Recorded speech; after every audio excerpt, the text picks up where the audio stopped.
Beberapa hari jelang Lebaran, stasiun Kertapati Palembang dipadati penumpang yang akan melakukan perjalanan mudik. Tahun ini, Kereta Api Indonesia di Freight 3 Palembang menyiapkan 56.124 tempat duduk. Untuk kereta api Bukit Serelo relasi Kertapati Lubuk Linggau, kereta api Raja Basa relasi Kertapati Tanjung Karang, dan kereta api Sindang Marga relasi Kertapati Lubuk Linggau, yang 99% sudah habis terjual atau sebanyak 55.124 tiket.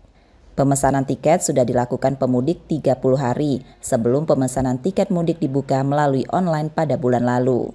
Posko angkutan mudik juga dibuka di sejumlah stasiun mulai 5 hingga 16 April 2024 dengan ekuaran 116 petugas tambahan yang akan bertugas di titik rawan bencana, serta melakukan pemeriksaan secara berkala. Jadi kita sudah menambah dari 2.208 yang reguler seperti itu penumpang menjadi 56.124 tempat duduk.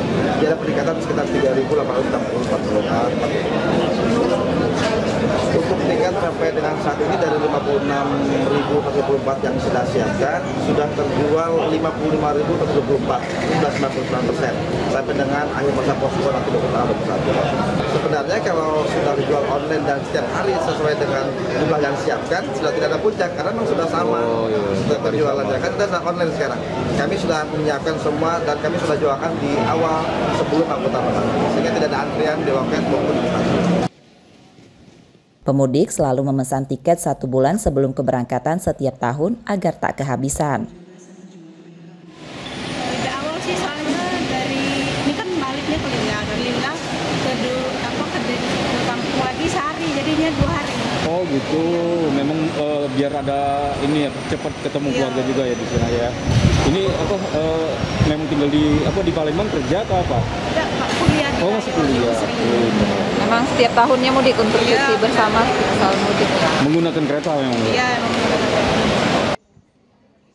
Akhir pekan diperkirakan seluruh tiket kereta api di Freight 3 Palembang sudah habis terjual. Reski Oktora, Muklas Diferensial, Kompas TV, Palembang, Sumatera Selatan.